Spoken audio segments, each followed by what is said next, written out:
This year, we are particularly excited to have so many international leaders with us to inspire us to think global, play local. I get in my own personal experience, I tell this story only because it's so true. When I was probably about 4 years old, my father threw me those, the classic red rubber ball, like the ultimate piece of sporting equipment. And I just remember we were out in the yard, he threw it to me and I caught it. And it was just one of the great experiences of my young life. Yeah, I caught it, and I threw it back. There's Donna DeVerona is in the house. This is tremendous. Good morning, Donna. Nice to see you. You know what it's like if that to me was such a clarifying moment. I knew I wanted to catch it again and throw it again and be a jock. And that is, if we can inspire young kids to know that they could use their bodies and use their minds and find such gratification at an early age and then hang on to that throughout their lives, we've got something going here. I'm absolutely thrilled that sports legend Kobe Bryant, Tony Hawk, and Jackie Joyner-Kersee are going to be here today, along with 40 other speakers and leaders, international game changers, and grassroots innovators, including a delegation of coaches from Kyrgyzstan and Uzbekistan. They're here. Hello, good morning to you. I know, this is outstanding. Also like to give a big shout out to today's sponsors, Nike, and if you're counting, this is the 4th summit that Nike's been a part of. 2-time summit sponsors Target, Ralph C. Wilson Jr. Foundation, the Hospital for Special Surgery. I've had a couple of knee surgeries there. They do very nice work. I recommend them highly.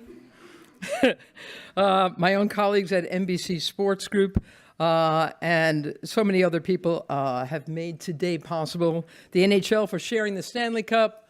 You got to get your picture. That is the all-time great trophy. I'm trying hard to think of something cooler than the Stanley Cup. It's not coming to mind. Be sure to take your picture and share it with hashtag Project Play, and we'll retweet a bunch of those. Kevin Carroll for his generous donation of the We All Speak Ball exhibit to the summit and the Aspen Institute Sports and Society program. If you're in the room or following along via the live stream that's going on right now, be sure to engage with us on social media, on Twitter, on Facebook. It's at Aspen Inst Sports and hashtag Project Play. So that's all that stuff is going on. Now it is my pleasure to introduce Don Porterfield, who this year became the president and CEO of the Aspen Institute. This is a win for everybody who cares about sports, because that's what Dan does. He gets sports. He grew up in Baltimore. He was a multi-sport athlete himself. He coached youth basketball teams, and later he was the interim athletic director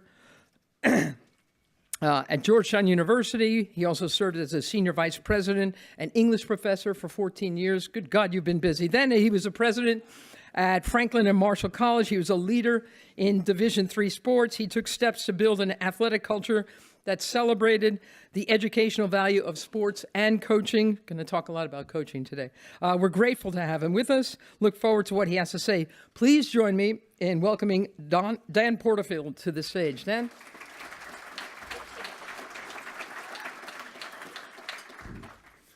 Thank you, Mary, for that kind introduction and for your leadership in providing equity of opportunity across all sorts of sports, especially, of course, in tennis. It's exciting to be here in partnership with NBC Sports for the Aspen Institute, and of which Project Play is a major part. I'd like to thank the Aspen Institute's director for the Sport and Society program, Tom Ferry, who's here today, the leader of all of this, fantastic executive director and leader as a journalist, as a thinker, and now as an organizer and a change maker. Tom, thank you for everything that you do to make this possible today. Thank you.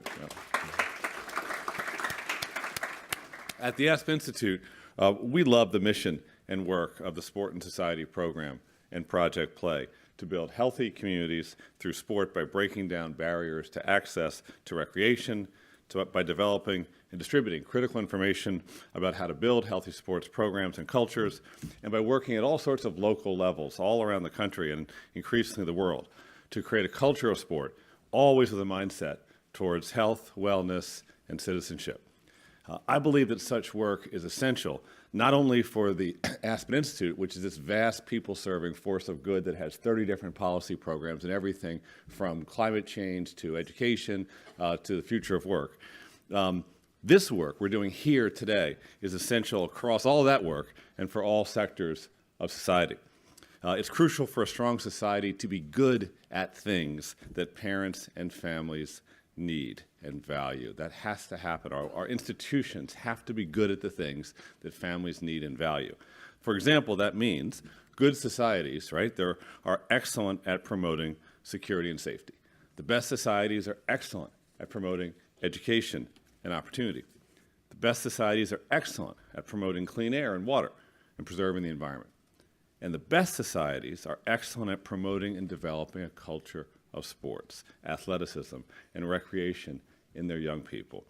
All young people, not just the children of privilege.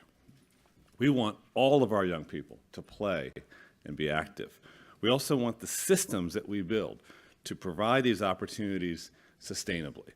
We want even more people from every zip code, from every country, from every business, and across all the supposed divides of difference to come together to create systems that structure and sustain youth involvement in sports.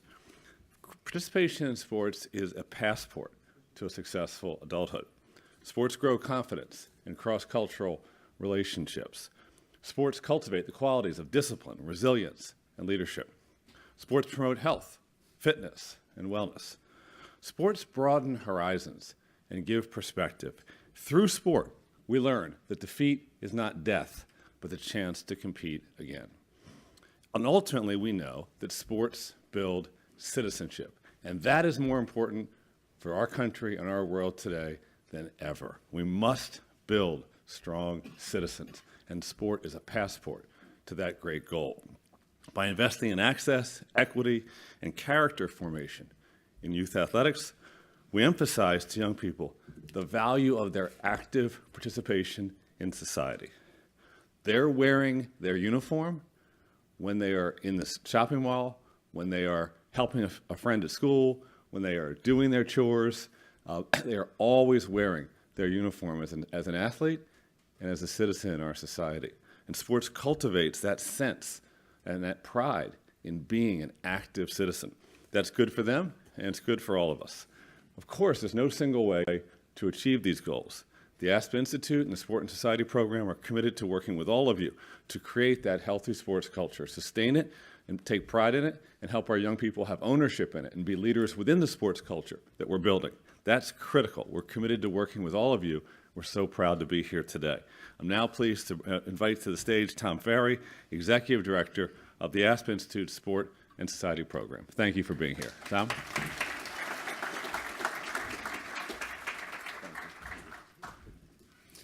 Well, thank you, Dan. It's really great to have you leading our team. Although you scared me a little bit there. I said, Dan was a basketball coach in Baltimore, and he was telling me about his affection for diving drills and taking charge drills, and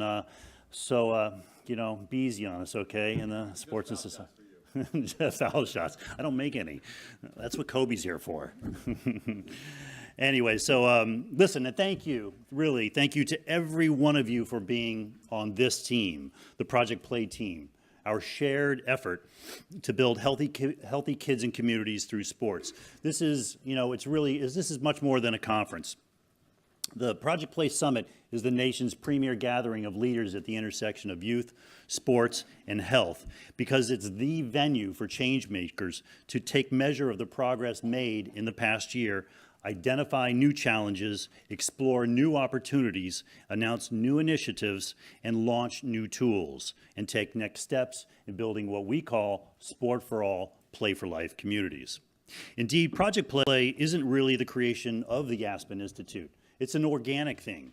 It was sparked by you. You ordered this up through your deep appreciation of the power of sports to transform lives, to build healthy and happy children who grow up to be well-adjusted adults, hopefully, and with the personal traits to build communities that we want to live in. As Dan noted, sport is not some extracurricular add-on to American life. It's not a sideshow to the political and the economic questions that dominate policy discussions. This is nation building. I have a question for everyone, and we're going to have a little bit of fun here with our polling technology, which is called Slido.com. Please pull out your phone and then enter. Okay, log on to Slido.com. Okay, Slido.com, and then enter hashtag Project Play, one word. Select the 7th floor. And raise your phone when you're there. Let me know when you guys are, people have it queued up. Slido.com, hashtag Project Play, 7th floor, and then raise your phone when you're there. Everybody good? Okay. The question I have for you is this. Who is Luther Gulick? Luther Gulick, Dr. Luther Gulick. Is he the architect of America's highway system? Is he the architect of the assembly line? Is he the architect of public school education? Or is he the architect of Yankee Stadium? Select your answer, make your best guess. You know, in some of the later sessions today on both floors, you will use Slido to submit questions that you have for panelists. If the panelist is on the 7th floor, for instance, you'll select the 7th floor and type in your question. You can also upvote a question you like that someone else has asked during those sessions later in the day. We'll try to select those questions that are the most popular during the sessions and ask them at the end of those. So let's see the poll results. I can't see the poll results, so I'm going to step aside. What do we have? Architect of public school education. Look at y'all. Actually, it's a trick question. It's none of those. Though you could say that Luther Gulick helped fill Yankee Stadium with the generations of sports fans that flowed from his work. Listen to this guy. He was the director of the YMCA Training Center in Springfield, Massachusetts, more than a century ago. And he, too, understood sport as a tool of nation building. He developed the mind-body-spirit triangle of the YMCA. He asked students to invent games to keep youth moving during the winter. They came up with basketball and volleyball. He was a pioneer of physical education, introducing it to schools as well as public school sports. He was the first director of the New York Schools Public School Athletic League, helping the school sports model, which is a uniquely American experiment, take hold in this country. Gulick and his peers, his coalition of peers, got 2,000 urban parks built in the first 20 years of the 20th century, making cities more livable. Immigrant boys roaming the streets now had places to go to channel their energies. Gulick and his contemporaries didn't get everything right. It took about 7 decades until Title IX to really open the door for girls. And there's still so much work to do with disadvantaged populations, including kids with disability. But there was a wireframe that was put in place, guided by a philosophy of play, the name of Gulick's seminal book. I would argue that the 20th century was the American century in no small measure because of that wireframe. The generations of children who use sport to become productive workers, managers, soldiers, citizens, teammates in the American experiment. But we also know that wireframe needs an update, as the model has changed dramatically in the past couple decades. Sport has become less accessible to the kid from the lower income home, the late bloomer, the one who just wants to play in the neighborhood with his friends or her friends. The chase for the athletic scholarship or just playing time on the high school team has effectively privatized youth sport and recreation. Now, there's some nice features to the current model, and it's important to recognize this. You know, my eldest son, Cole, played travel soccer, played club soccer, and I enjoyed the car rides with him to these, tournaments that were 3 states away and placed on some sod farm in the middle of New Jersey. He was a teenager, and it's about the only time I could get him to actually open up and talk to me. So, there's some pluses to the model. And he went on to play 3 years at an academically strong Division III college, filled with kids who wanted to do something with their lives, very motivated, a fine peer group. But I'm also acutely aware of the cost of the current model and the fact that so many kids can't even dream of the experiences that Cole received from playing sports because they were pushed out, locked out, and shut out at an early age. You know, this is our sports system today. It's up or out. That's our model. That's how our system works. If you can't make the grade school travel team and write that check and advance through the system, then you easily can find yourself on the outside looking in. You could be in the top 10% of kids in your age in a given sport and still get weeded out, no room on the team for you. I know kids like that. I know them too well. And the heartache that comes with being told you're not good enough to play a game that you love before you've even grown into your body and your mind. It doesn't have to be this way. So this year, on the 5th anniversary of Project Play, the theme of this year's summit is Think Global, Play Local. Not because the rest of the world has all of the answers. I just told you about all the invention that's flowed through sports starting in the 1890s or so. But because one of our roles at the Aspen Institute is to pump big ideas into the bloodstream wherever they exist, to help you think in new ways about attacking great challenges and about what's possible. This has been a big year for Project Play in many ways. Among them, our Aspen Institute affiliates in Romania and Mexico have launched similar initiatives, their own versions of Project Play. We have a representative from China here, and they've been following our model and introduced a similar program there. Just last week, there was a case study published in an academic journal in Japan, analyzing our work and suggesting that the same type of process be put in place there. Now, we're honored and we're humbled by these things, but we also know there's much that we can learn from other countries and how they design and dispense sport activities for youth. This is a room full of innovators and heroes, dreamers and doers. I know many of you who have started to turn around some of the most problematic trends in the U.S. As you know, the initial focus of Project Play has been on the base of our sports system, helping stakeholders give all children in America, ages 6 to 12, the opportunity to be active through sports. And for the third straight year, we've seen a drop in the percentage of kids who are sedentary, meaning no sport activity at all. Kids are also trying more sports and specializing less often. These are numbers, or KPI, or key play indicators, as we call them, that our Project Play 2020 working group is focused on.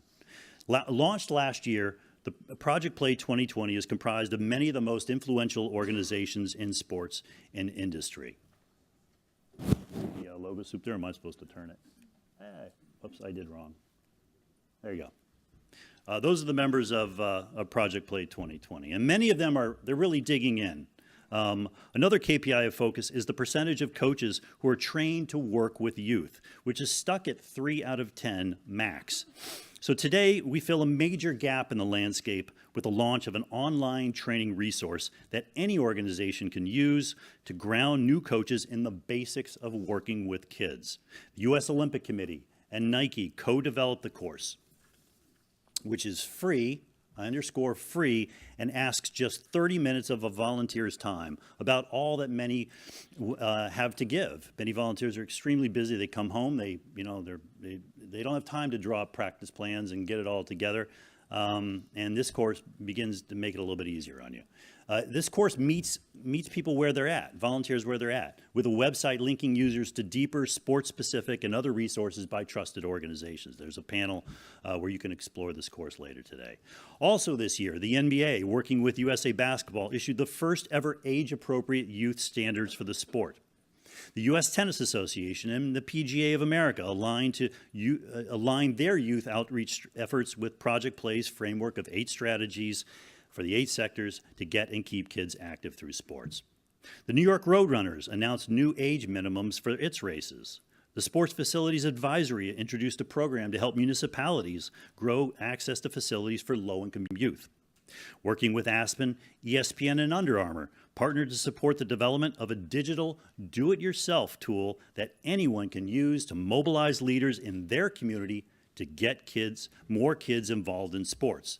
The whole focus of tomorrow's post-event workshop where the tool will be introduced. Please check it out when it goes live, which is tomorrow. Actually, you can see it today if you want.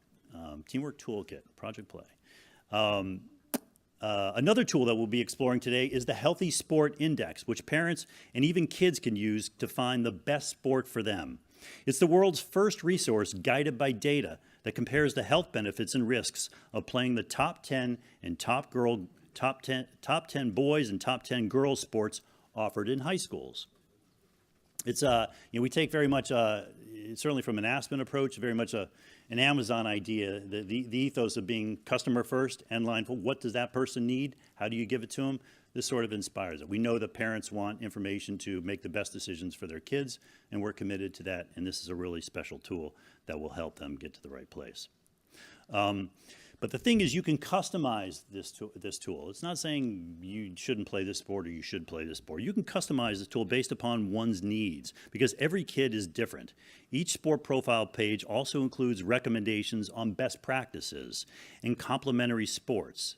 Also, original research. A key finding from the Healthy Sport Index is that kids who are playing high school team sports are now specializing around age 10. Okay, at the NCAA level, it's usually around, like in basketball, it's about 12. So just to get the playing time on a high school team, kids are feeling like they have to play only one sport at a very early age. It shows what we're up against in making the turn toward encouraging sports sampling. In fact, you'll be able to learn about the Healthy Sport Index today on our sports sampling panel. So in the spirit of Think Global, Play Local, I want you to raise your hands, okay? We're going to do a big Viking clap for all the organizations that are activating in this space. Okay, ready? Here we go. 1, 2, 3. Yeah, there we go. Thank you. God, you guys are good. You must have played sports. You take instructions from Coach as well. Grant making. Dick's Sporting Goods and other PP 2020 members continue to pump millions into underserved teams. The Ralph C. Wilson Jr. Foundation, another member of Project Play 2020, has allocated more than $25 million in the past year alone to youth sport programs and recreation in Southeast Michigan and Western New York, guided by the insights of our State of Play reports in those regions. Ralph Wilson is the late owner of the Buffalo Bills, and his foundation now dispenses more support for youth sports than any in the country. Tomorrow would have been his 100th birthday, and I can tell you there's a very big announcement on tap. I can't give it away, but you should pay attention tomorrow at 9 a.m. It's very exciting. Policy ideas. Last month, we hosted an event at the Aspen Institute called The Future of Sports Betting. The big idea we pumped into the bloodstream that day was legalizing sports betting to fund community sports. I'm not a sports bettor. I'm not real big on it, but it is coming. So what are we going to do with it? You know, this is what they do in Norway, one of the healthiest nations in the world, and also a great producer of elite athletes. Won 39 medals, a record 39 medals at this year's Korea Olympics, which Mary was at as well. So today we have one of the architects of Norway's sports system with us to discuss their youth model and how it was transformed about 25 years ago, the key principles that were put in place. The sports and fitness industry is now, another PP 2020 member, is now looking at ways to advance this opportunity here in the U.S. Parent engagement. Thank you to Target for now, as we now have the Project Play Parent Checklist, 10 questions that parents can ask themselves, their child, and their local sport provider on how to create a good experience in sports for their kids. But much more is needed, and over the next year, I think you'll see Project Play 2020 members do more there. Today, you'll hear from Ludovic Debreu of the French Football Federation. We're so honored to have him on how that nation won this year's Men's World Cup and how they've worked with parent coaches to help them serve kids, how to figure out the base. If you talk to him, it will tell you it's essential. You know, the success you saw this summer is a direct correlation of what they figured out at the base. Joining him will be Nico Romain of the U.S. Soccer Federation, which I know sees parent engagement as a major opportunity as well. Kobe Bryant. I know that's why you're here too.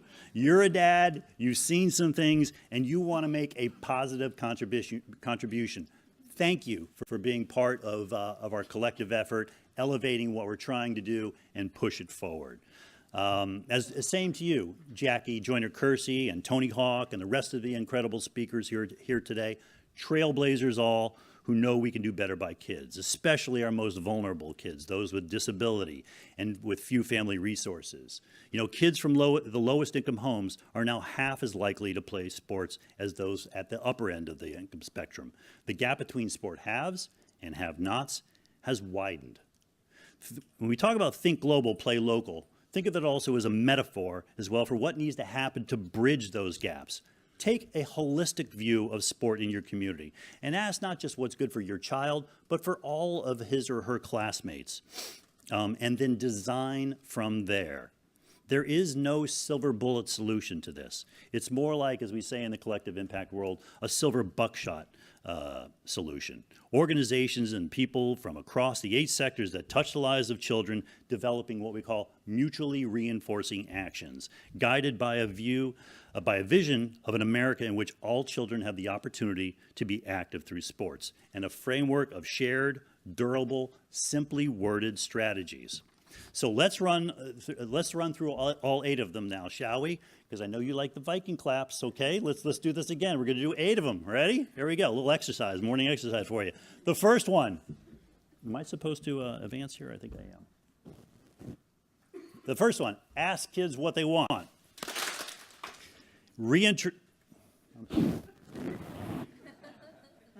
I do some things well, I don't do other things well. Second one, reintroduce free play. Encourage sports sampling. Revitalize in-town leagues. Oh. Think small. Design for development. Train all coaches. And finally, emphasize prevention of injuries. Wow, you're good. Thank you. So much better than me. Thank you.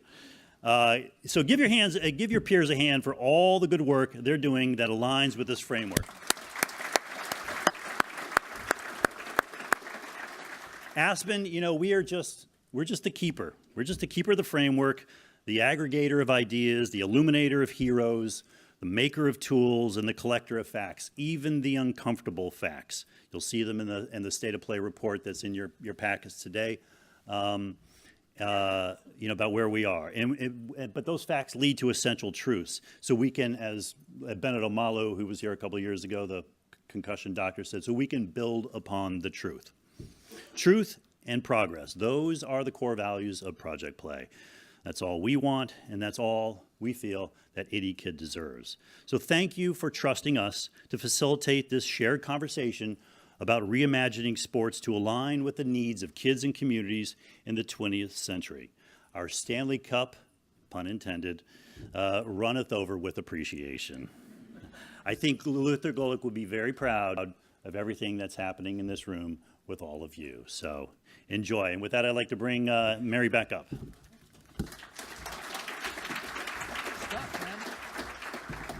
All right, time for our first panel. I think you're going to like it. You know, we always call it youth sports, but it's designed by adults. And if we're really going to be honest with ourselves, it's for adults. It's the grown-ups that pick the teams, that choose the coaches, determine everything from the rules and the uniform colors to who makes which teams and play which positions. Kids entertain us, and we hope they develop in certain ways athletically and otherwise through sports. But what if, there's an idea, what if kids call the shots? What if they created experiences that met their social and their emotional needs? What would youth sports look like then? That's the question we're asking. And who better to moderate this conversation than Kobe Bryant, who's made the social and emotional lives of kids playing sports a focus of his post-NBA work. Kobe recently launched The Punies. How outstanding is that name? It's a podcast about kids playing sports, and in just a moment, we're going to play a clip where Kobe's characters share one of the activities Kobe believes athletes should embrace, meditation. But first, let's meet our outstanding panelists today. Zoe Barlow, come on up here. Zoe Barlow is a 13-year-old soccer referee from Broken Arrow, Oklahoma. Hi, Zoe. Kaolu Halt is a 13-year-old Little League World Series champion from Honolulu. Come on up.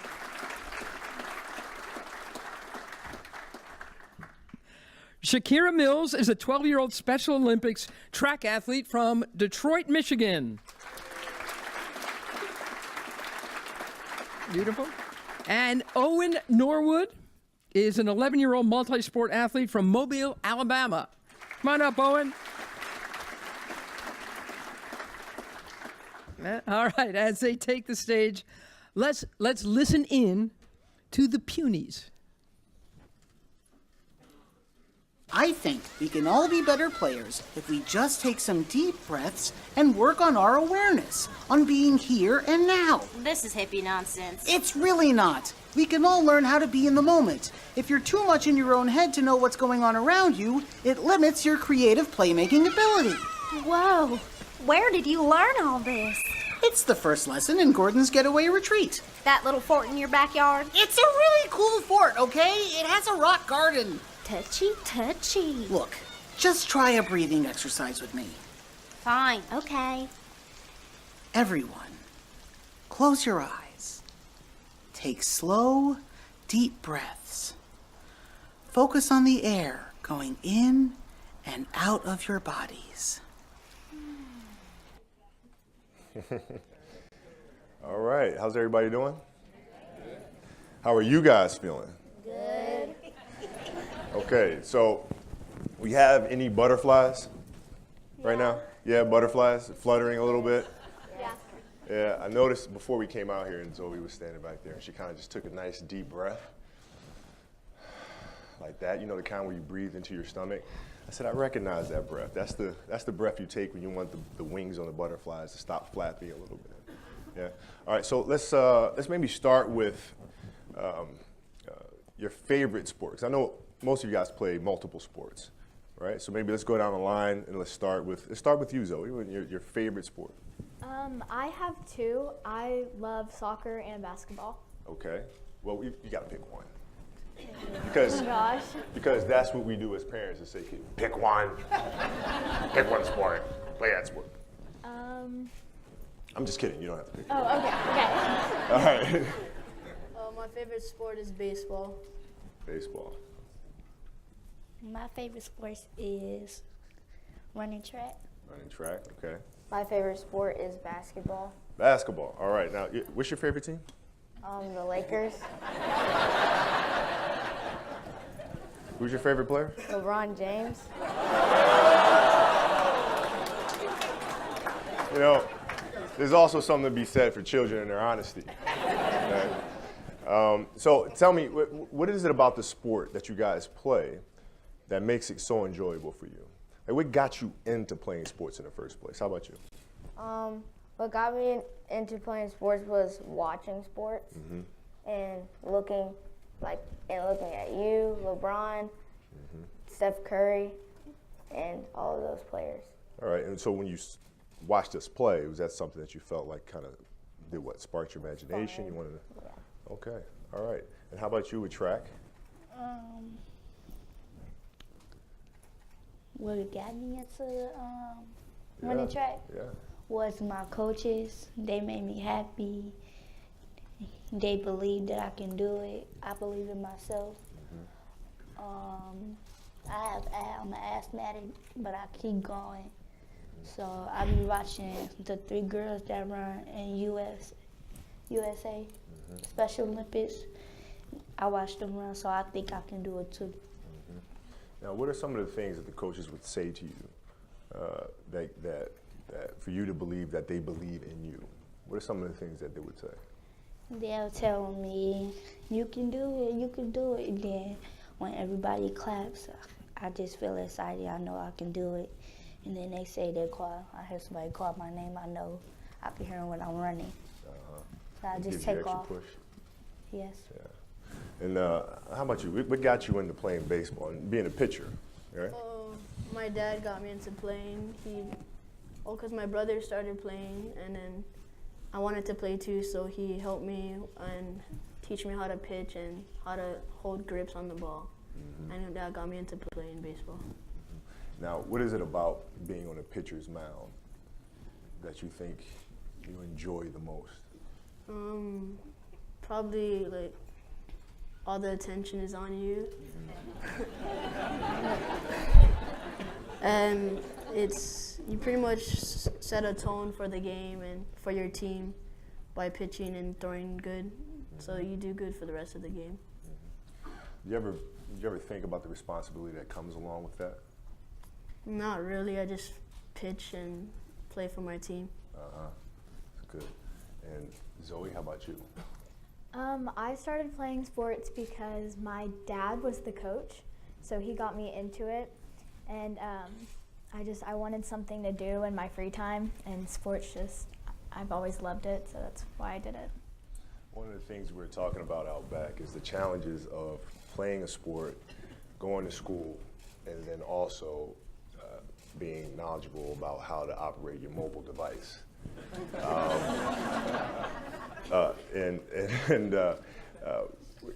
You're a straight A student. Yes. Yeah. Now, I'm assuming everybody else here on the panel is doing great in school as well. What are your grades looking like? Straight A's? Straight A's. Straight A's. Not straight A's. Okay, so I didn't have straight A's either. You talking A's and B's? Yeah. That's still good. Yeah. C? No. All right. Let's see. C. All right. See, I had a C in geometry because I had to really work to pull it up. Now, let's talk a little bit about expectations. When you go out there and play, whose expectations are you finding yourself trying to live up to? Anybody can jump on that. My parents. Your parents? How so? Talk to me a little bit more about that. Can you say the question again? Like when you play, you have expectations that you want to live up to. Right? Whose expectations are you trying to live up to?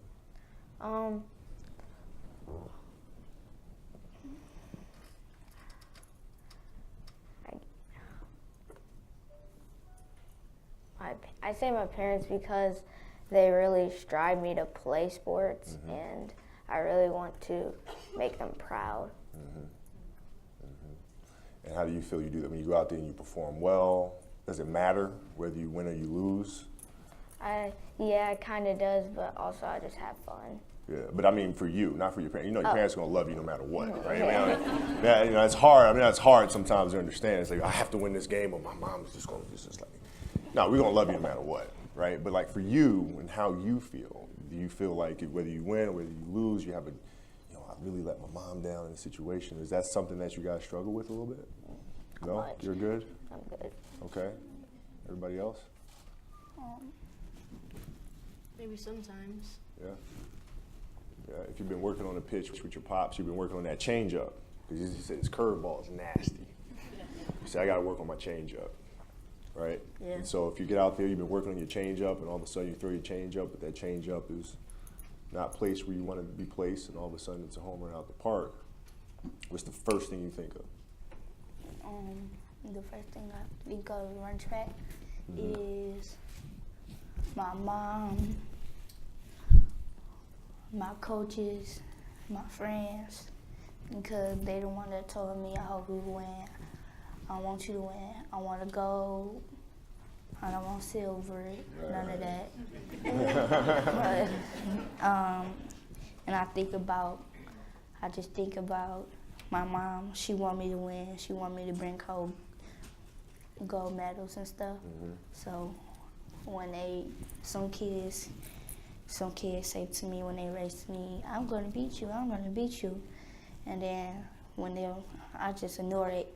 And then when we start racing, he shoot the gun, I just take off and I win.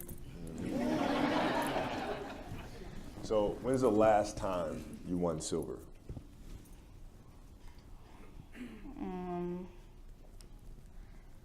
When I was in snowshoeing. Okay. And then how did you feel when you won silver? Were you excited? Were you upset? I mean, what was it? I was upset because I don't want no silver. What did you do with that silver medal? I put it on my grandma picture. Okay. Yeah. All right. And what about you? You could throw your change up, it's over the plate, you take a yard. Now what? I just felt like I let my team down and my parents down because they've been teaching me all this time, and then I just gave up a home run. How do you block that out, right? Because I'm assuming when you start, you have those expectations within you, right? That pressure within you. But when you go out and perform, as you guys know, it can't have a home there when you're playing, right? So how do you block that out? How do you quiet that noise and go out and just play? I just have fun with my team and just play the game that I love. How about you, Zoe? I try to focus on what I'm doing, and I try to think ahead, like when I get the ball, what I'm gonna do next, and that just kind of zones it out for me. And you have a brother, right? Yes. You and your brother compete all the time. Yeah, pretty much. Yeah. Who's a better shooter? Oh, well, me, obviously. Who's a better student? Me. It's not a competitive family at all. Now, what about dreams? Like, where do you see yourself? Right? What is your ultimate dream? If you sit here right now and say, Kobe, in 15 years, this is where I want to be. This is what I'm doing. What is it? NBA. NBA. All right. You're playing for the Lakers. Of course.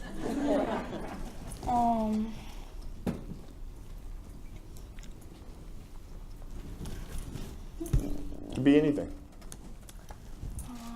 I want to be a beautician. Okay. All right. I want to go to college and play in the pros. Okay.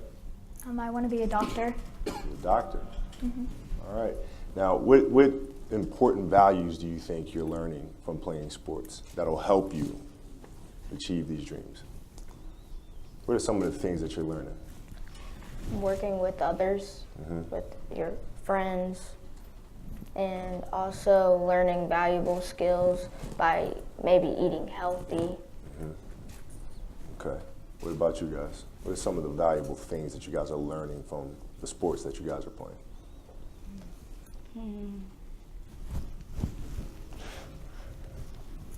Probably the same thing. Now, what do you guys do after you've had a tough loss, right? A tough loss. What do you do? I will get back up and keep going. Get back up and keep going. And Zoe, how about you? I think about what I could have done better, and then I realize that I can't go back and change it, so I just focus on what's next. Focus on what's next. It's a great way to live, actually.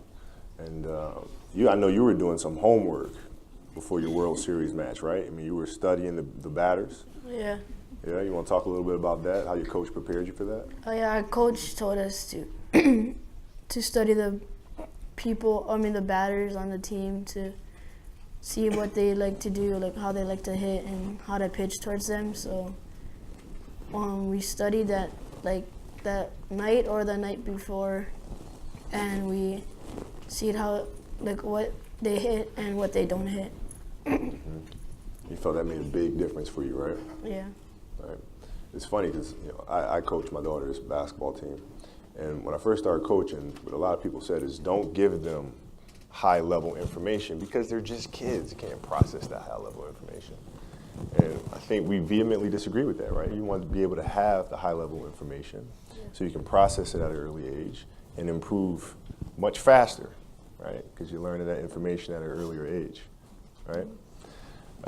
Now, let's talk about injuries. Then you guys dealt with injuries? Yeah. When I was snowshoeing, and it was really cold that day when it was snowing. And I remember my coach, and she had tightened my little snowshoes up on my feet because it was hard because the ice was getting stuck in it. And then when it was our turn, was all girls, got around all the way around. And then I took off, and then that's when my snowshoe, and my shoe came off with the snowshoe. And then my sock came off with it. I was like, oh my God. And I just kept trying to, and I was trying to run one. I tried to hop and run on one foot. And then that man was like, you forgot your shoe, you forgot your shoe. And I was like, I'm gonna keep going, forget it.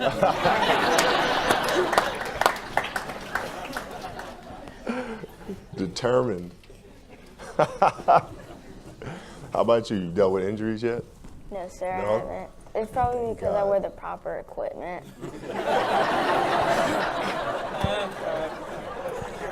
Nikes, no doubt.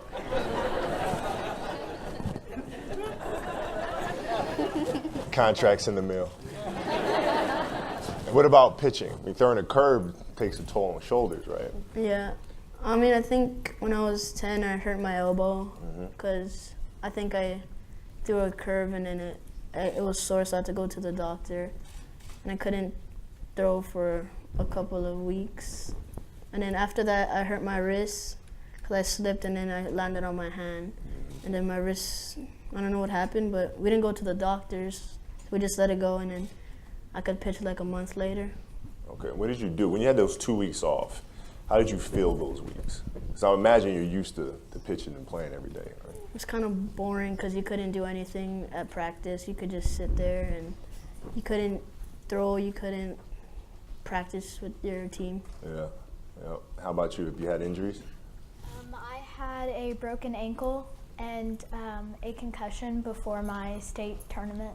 Oi, Yeah. man, all right, that's unfortunate. So what happened? I had to sit on the sidelines and watch my team play without me. Did you guys win? No, we didn't. I know. So then what do you say to yourself, right? So like on the ride home after that, are you sad? Are you motivated? What's going on? I'm motivated. I'm motivated that I want to get better as soon as I can so I can help my team get to state again or wherever we're going. Yeah. And when the injury happened, when you broke your ankle, first of all, how did you break your ankle? I was playing soccer and we were playing a boys team and I got sandwiched. So one was on this side of me and the other was on this side and they just kind of went in and collided and that's how I broke my ankle. Did you know it as soon as you did it? I did not know it. I went probably 2 weeks and I felt pain on it, but I didn't think anything of it. And that's when we went to the doctor and they said it was broken. And then when you got the news, then what? It was actually during my tournament season, so I didn't get to play my tournaments for soccer either. So I didn't get to go to a lot either because they were out of town. But I just got to hear about my team and how they did and that I wasn't there. And How's your ankle feel now? Say that again? How's your ankle feel now? It feels great. Yeah? Yeah. All right. Now, I'm going to ask you guys a somewhat of a weird question. All right? But bear with me. If there was something, barring an injury, right? So we're going to exclude the injury. If there was something that could get you to retire from playing sports right now, what would it be?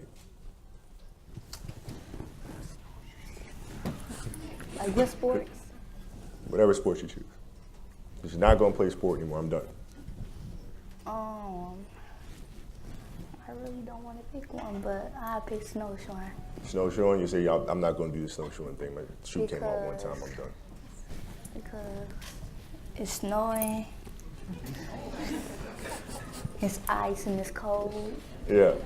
So the cold will say, you know what, I'm done. I'm retiring from this thing. I'm not doing it. I don't blame you. What about you? Baseball because of my grades. Because If my your grades grades. are really low. If my grades are really low.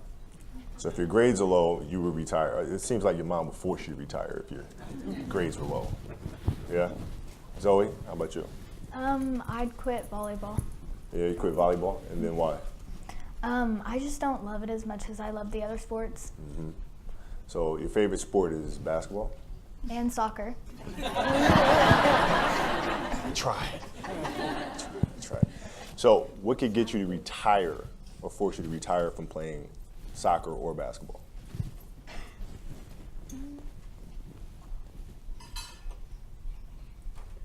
don't know. Not a lot of things make me tired of those two sports. Yeah, it's a complicated question. How about you? Baseball. What can make me retire? Yes. Nothing. Nothing. Yeah, that's the same answer I probably would have given.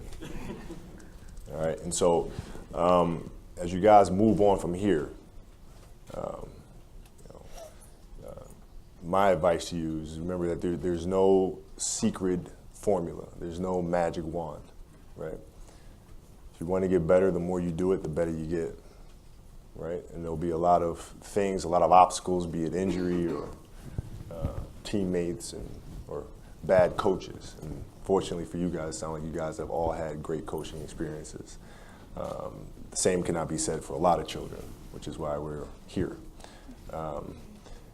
But to keep on going, put one foot in front of the other and work every single day and not get discouraged. When I was 13, I had dreams of playing in the NBA, right? I'm gonna do this thing, I'm gonna do it. I fractured my kneecap. And I was in a cast from here all the way up to my hip. And that was at the time when AAU season was happening. So I had to miss that whole AAU season. So I was out for 3 months with a cast from my ankle to my hip. And you don't let it get you down. You just keep on going. So thank you guys for sitting up here. Thank you guys for sharing in this moment with us. It's all about you guys. And so thank you and best of luck to you. Yeah.